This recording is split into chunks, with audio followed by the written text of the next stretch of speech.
The wind that day wasn't cruel. It was just tired. It sighed over the ridges, a low, weary sound that sank right into your bones. And beneath it, Evelyn Grace Whitlock, just 19 years old, stepped off the wagon. She was all out of tears. Her shoes were too thin for the frost already biting at the platform boards. Her satchel was clutched in her hands like it was the only promise left in the world. The train station was silent, except for the creak of wood and a single lonely cough from somewhere in the shadows. Against her coat, a small locket dangled. Inside was a tiny painting of her mother, the woman who used to sing to the cornfields back home in Missouri. The woman who told her, "Where there's sky, there's hope." So Evelyn had come west with a whole lot of sky in her eyes, and letters in her bag, promises, inked in a strong, steady hand from a man named Daniel McCrae. He'd called himself a rancher, unmarried. He'd written about apple orchards and a warm hearth. He wrote that he wanted a good, God-fearing woman to stand by his side, to bake his pies and help raise his goats. Evelyn baked a whole lot better than she prayed, but she figured that was good enough. So she wrote back. 6 letters turned into 7. Then he sent the money for the train. And now here she was, standing on a platform in a town that didn't even know her name, waiting and waiting, until a pair of boots crunched to a stop in front of her. Daniel McCrae was taller than she'd pictured, thinner too. He stared at her for a long moment, his eyes narrowed like he was still deciding if the goods were worth the price.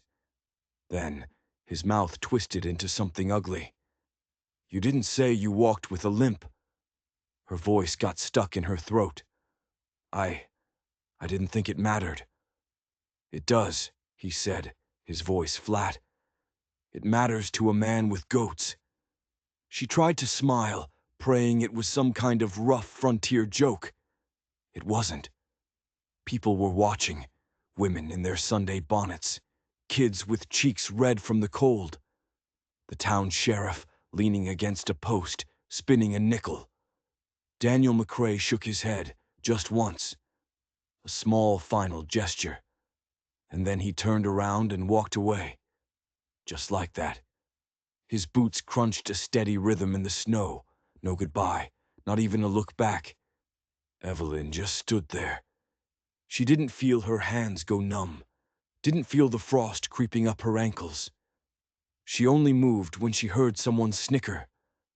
Mail order limp. She didn't cry. She wouldn't give them that. Instead, she picked up her satchel and started walking. Down the town's single muddy street, past the mercantile and the church. Past a woman who turned her shoulder so she wouldn't have to meet her eyes. Past a man who tipped his hat and asked, "Got a return ticket, miss?" No one stopped her. No one offered a coat or a cup of coffee or a single reason to stay.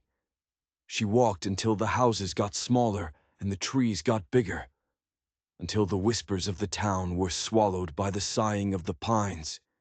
She didn't know how far she'd gone, just that her good leg was aching and her breath was getting thin, like the sky was pressing down on her chest. Evening came, pulling a gray blanket over the world, and that's when she saw it. A faint light, glowing between the trees. It was a flicker of hope that felt like a trap, but she followed it anyway. Her knees were trembling, her heart thudding a desperate beat against her ribs. And there it was. Not a house, a cabin. Small, rough, with smoke curling from a stone chimney. It looked like it had been there forever, forgotten by everyone. She didn't knock. She didn't dare. The door was slightly ajar, and the warmth pulling from inside was a temptation she couldn't resist. It smelled of cedar and ash and old, quiet sorrow. A blanket was folded on a cot. A bowl sat on the table, still warm from a recent meal. But no one was there. "Just for a moment," she whispered to the empty room. And then her body, finally betraying her, just gave up. She curled up beside the hearth, pulled the blanket over her, and fell into a sleep so deep that not even shame could find her. He returned just before the dawn. The woods were dead silent. His boots made no sound on the snow-packed earth. Grayson moved like a man who didn't want the world to know he was still in it. He carried a rifle on his shoulder and a grief in his heart so heavy it could have sunk a ship. But when he pushed open the door to his cabin and saw her, a small, shivering shape by his fire, soft hair stuck to her cheek, he didn't reach for the rifle. He just stood there and watched. She wasn't from around here. That was plain to see. Pale skin, worn-out shoes, and a sadness that clung to her like winter frost. She didn't belong here. But then again, neither did he. Not really. Not anymore. He set a log on the fire, careful not to make a sound. He didn't wake her. That would be a cruelty, and he'd had enough of that to last a lifetime. He waited until the sun started to bleed over the horizon, turning the snow copper and pink. Then he knelt beside her. "You're a long way from home." Her eyes blinked open, wide, startled. She scrambled up, clutching the blanket to her chest, shame flooding her face. "I'm sorry," she breathed. "I didn't mean to. The door was open and I was so cold. I had nowhere else to go." He studied her face, his expression unreadable. His silence was a language all its own. Then he reached for the pot on the hearth and poured coffee into a tin cup. He handed it to her. She hesitated, then took it. The warmth seeped into her fingers, the first real warmth she'd felt all day. "Thank you," she whispered. He didn't say anything, just stood up, walked to the door, and left it wide open behind him. An invitation to leave.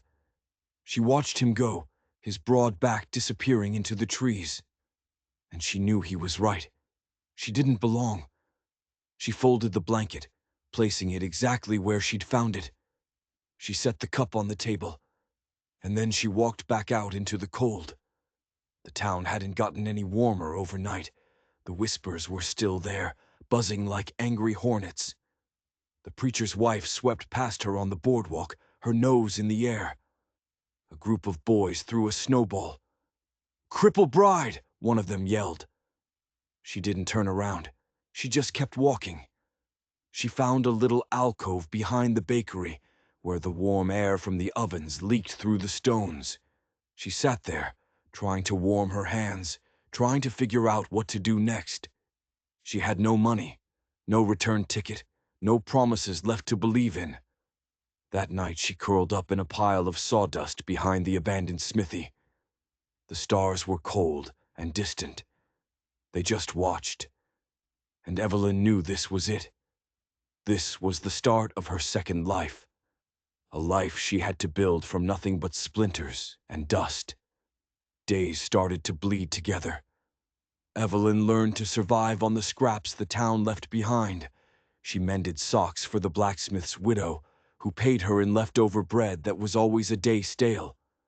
She scrubbed the floor of the mercantile for a handful of buttons.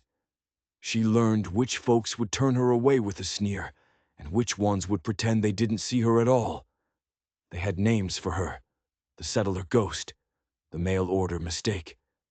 But she refused to be a ghost.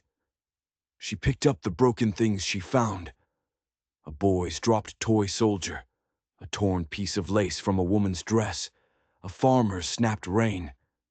And she fixed them, not for money, not for thanks, but because mending something, anything, made her feel a little less broken herself. And through it all, she couldn't stop thinking about the cabin in the woods, about the quiet man with eyes that held a sadness as deep as her own. She never went back. She wouldn't dare. But sometimes in the twilight, she would find things. A small stack of kindling left near the smithy door. A thick wool scarf folded neatly on the bench where she sometimes sat. No note, no words, just a presence.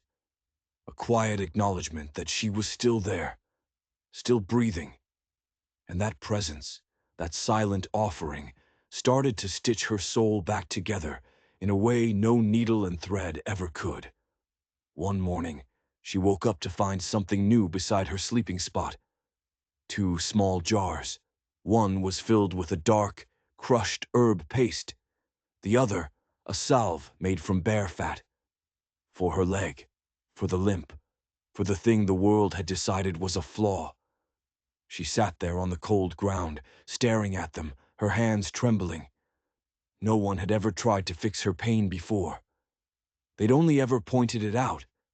She didn't cry, but that night, she placed the jars beside her mother's locket like they were holy relics. And for the first time in a long time, she allowed herself to feel a flicker of something dangerous. Hope. Time kept moving, stitch by painful stitch. Winter's grip started to loosen. The creek began to thaw. The world was turning, even if the town didn't seem to notice. But Evelyn was turning with it. She saw him again 2 weeks later, not in secret, not from a distance. She was helping the baker's wife, a woman with a perpetually sour face, haul a sack of flour. Her hands slipped. The sack tumbled, splitting open and dusting the boardwalk in a cloud of white. People stared. Laughter trickled from the saloon. Her cheeks burned with shame as she knelt to clean it up. And then he was there. Grayson stepped out of the crowd. He didn't say a word. He just lifted the heavy sack like it was nothing, set it back on the porch, and then handed her a clean cloth to wipe her hands. Their fingers brushed, calloused skin against hers. Real. She looked up, and he met her eyes. He just nodded once, then turned and walked away. It was the kindest thing anyone had done for her in that town square since the day she'd arrived. And it wasn't lost on her that he'd done it in front of everyone. Later that night, she found a shirt left on her doorstep. It was his. Coarse wool, with a tear in the sleeve. Tucked into the pocket was a note. "If your hands still work, let them mend this." She did, with painstaking care.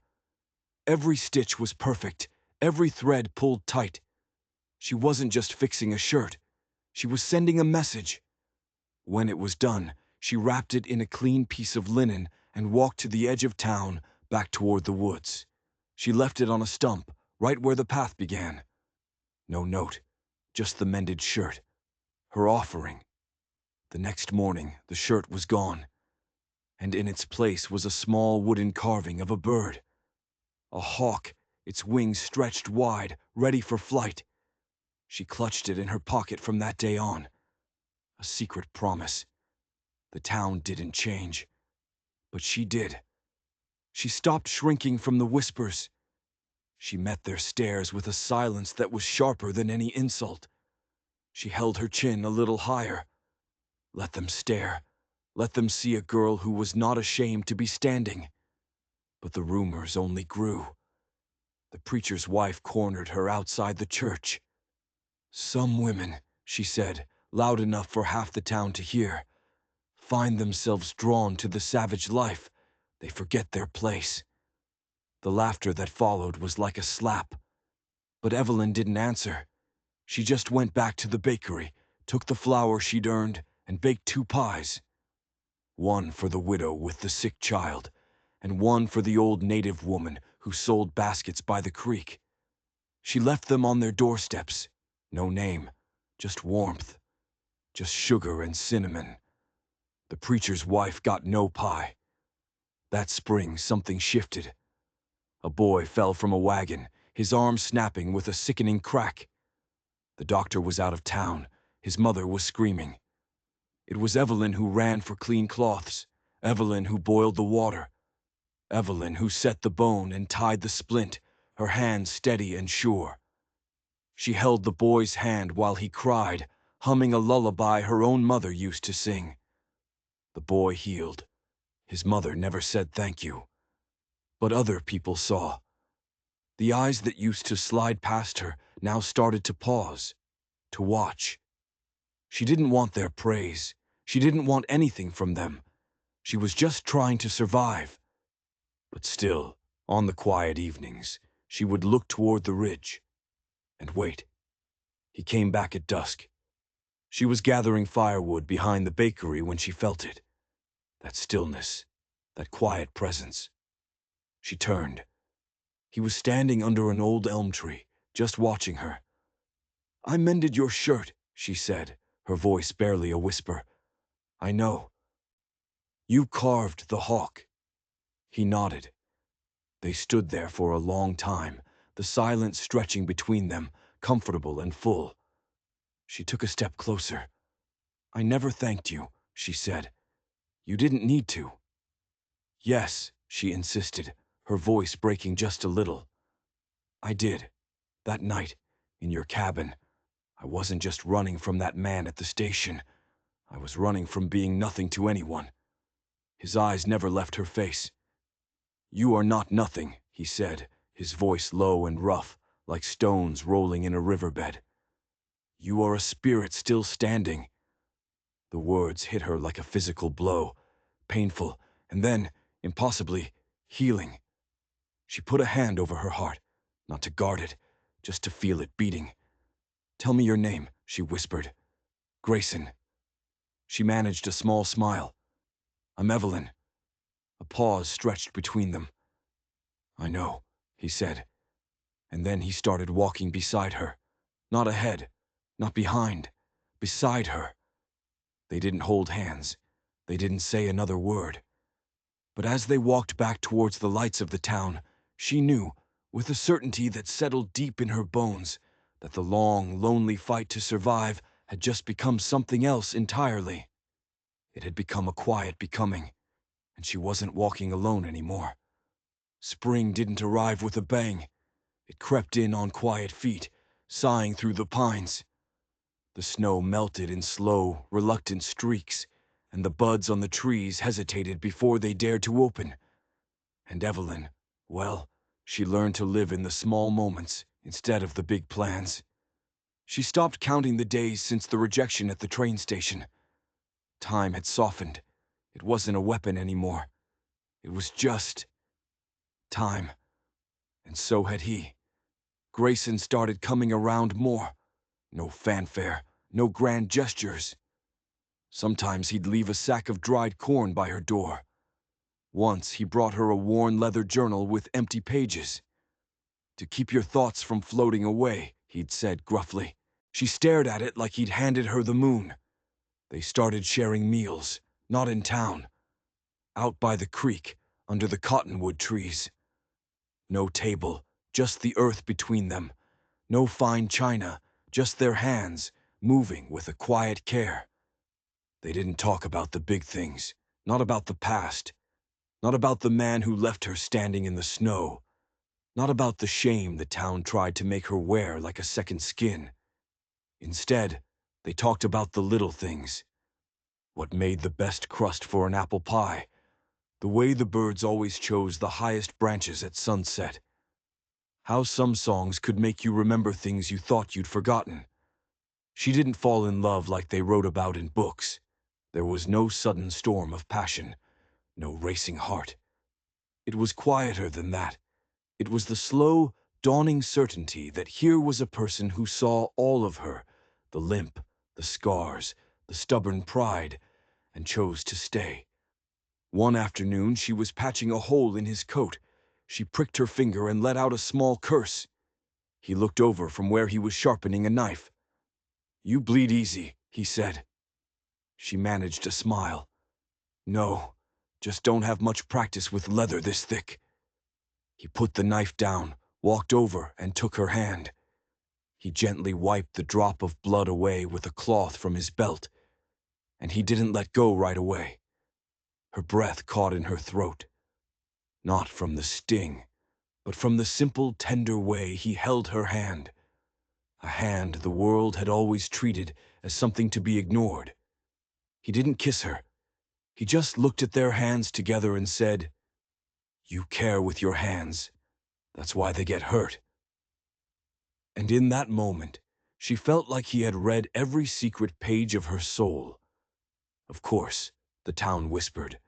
Some said she'd bewitched him, a wild thing luring a good man into the woods. Others said she'd finally found where she belonged, with someone who didn't care about church bells or polite society.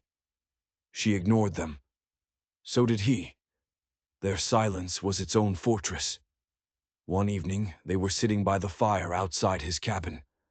She'd brought the one book she'd carried with her from Missouri. Its spine was cracked, its pages yellowed with age. He took it from her, turning it over in his large hands as if it were a fragile bird. "You brought this all the way out here?" "It was my mother's," she said. "She used to read it to me every night. It's about a girl who learns to talk to the stars." He didn't open it. He just looked at her, a strange light in his eyes. "You do that too," he said. "Do what?" "Speak to things no one else listens to." She hadn't realized her silence had been so loud. He placed the book gently beside her. "Teach me the words," he said. So she did. Night after night she taught him his letters, the sounds, how to string them together into stories. And he taught her things too, the names of the trees, the songs of his people, words that felt like water and wind. He taught her how to be still and listen to what the earth was saying. He carved her little animals out of wood, a fox, a hawk, one tiny horse that had a broken leg. "Still runs," he'd said with a rare grin. She baked for him, pies, sweet breads. Once, a cake that fell completely flat. He ate 2 pieces and told her it was the best he'd ever had. They never said the word love. They didn't need to. It was growing in the spaces between them, in the shared firewood and the mended clothes, in the way he always waited for her to catch up when they walked, never making her feel slow. One afternoon, a storm rolled in fast and mean. She ran for the cabin, her dress soaked, hair plastered to her face. He met her at the door and wrapped a dry, warm blanket around her shoulders without a word. She stood there shivering, watching him kneel by the fire, coaxing the flames back to life. His hands moved with a familiar, steady grace. "You're always so calm," she said. He looked over his shoulder. "The storm doesn't frighten the tree. It only shakes its branches." She sat on the hearth next to him, close enough to feel the heat radiating from his side. "I think I'm still learning not to be afraid of the thunder," she whispered. He looked at her then, really looked at her. "You have every right to be afraid of it," he said softly. "But you keep standing in the rain anyway. That's not weakness, Evelyn." She couldn't speak. Her throat was too tight. So she did something she'd never done before. She reached out and laid her hand on his. Their fingers rested together. Awkward, unsure, but real. He didn't pull away. The fire popped, sending a shower of sparks up the chimney. And the silence that filled the small cabin felt like the most beautiful music she had ever heard. He walked her all the way to the edge of town that night. When they were about to part, he pressed something into her palm. It was a small, carved heart, no bigger than a walnut, polished smooth by his thumb. Etched into the wood were 2 small marks, a star and a branch. She clutched it to her chest the whole walk back to her little shed. She didn't know it then, but she would later learn what it meant. The star was her. The branch was him. It was their language, their kind of love. No fancy words, no public parades. Just 2 broken people, quietly offering each other a chance to be whole. Summer arrived gently, as if asking for permission. The sky over the valley stretched out, wide and impossibly blue. The air held the sweet, still promise of a good harvest. And the town, as it did every year, began to prepare for the Founders' Day gathering. There would be pie contests and fiddle music and banners that had been faded by too many years of sun. But this year felt different. The spring had been dry. The crops were thin. People were on edge. They needed something to celebrate, something to believe in. Evelyn stood in front of the small piece of broken mirror she'd rescued, carefully pinning up her hair. Her dress was simple, one she'd made herself, but she'd dyed the cloth with crushed berries to a deep, beautiful red. And around the collar she'd embroidered a secret story. A star, a branch, and a hawk in flight. Her limp was still there, a part of her rhythm, but she didn't try to hide it anymore. Outside, the town was coming alive, the sound of a fiddle tuning up, sharp and joyful. Laughter from children chasing each other with ribbons. She took a deep breath and stepped out into the golden afternoon light. And something had changed. The baker nodded to her. The widow with the sick child actually waved. Even the preacher's wife, for the first time, said nothing at all. Then, from the edge of the woods, he appeared. Grayson. He wore the shirt she had mended, the threads still strong. Around his neck was a simple strand of turquoise. The crowd on the main street seemed to part for him, not out of fear. It was something else, something like respect. He walked to her side, and they stood together, not needing to say a word. The gathering was a swirl of music and color. Couples danced on the hard-packed earth. Bread was broken, and cider was passed from hand to hand. Joy, hesitant at first, started to bloom. Evelyn found herself helping to serve pie, her hands no longer trembling. A little girl with bright eyes tugged on her skirt. "You look pretty," she whispered, "like a prairie rose." Evelyn smiled, a real smile that reached her eyes. She saw Grayson talking with one of the town elders. Both men were nodding, a quiet understanding passing between them. As the sun began to dip low, painting the clouds in shades of fire and rose, the fiddler called out for the final dance of the evening. Grayson was across the square. She didn't see him move. She just suddenly felt his presence beside her. His hand reached out, palm open. She placed her hand in his. A few gasps rippled through the crowd, not of scandal, of surprise, of something close to wonder. They walked to the center of the circle as the music began again. A slow, old, familiar reel. Her foot dragged just a little. He adjusted his own step to match her rhythm. They moved together like two parts of the same whole. Quiet, graceful. The crowd faded away. The whispers disappeared. Even the fiddler seemed to slow the music down, just watching them. In that moment, under the wide-open sky, she wasn't the mail-order mistake. She wasn't the settler ghost. She wasn't the girl with the limp. She was Evelyn, seen, whole. When the last note of the song faded into the twilight, he didn't bow. He reached into his coat and pulled out a small bundle wrapped in soft hide. He carefully unfolded it. Inside was a necklace, hand-woven thread, with small polished beads of bone, and in the center, a silver charm carved into the shape of a heart. He knelt, right there, in front of the whole town. He didn't say a word. He didn't have to. The silence was louder than any proposal. She understood, and somehow so did everyone else. Her hand went to her chest, her fingers trembling as she reached for the necklace. She bent down, not to accept, but to meet him halfway. Their foreheads touched. His breath was warm against her skin. It was a promise older than rings, a vow deeper than words. When they stood up again, hand in hand, something in the town broke open. The stares turned to smiles. The silence erupted into applause. All the tension, all the judgment, it just dissolved. He didn't ask her to come away with him. She didn't ask if she could stay. They just started walking forward, together, not into the wilderness, not back into the town, but into a new place they would build themselves. A home stitched together with patience and care between two worlds. And in that quiet golden hour, the girl who had arrived with nothing but a locket and a limp, the girl who had slept in a stranger's empty cabin, had finally found her sacred ground.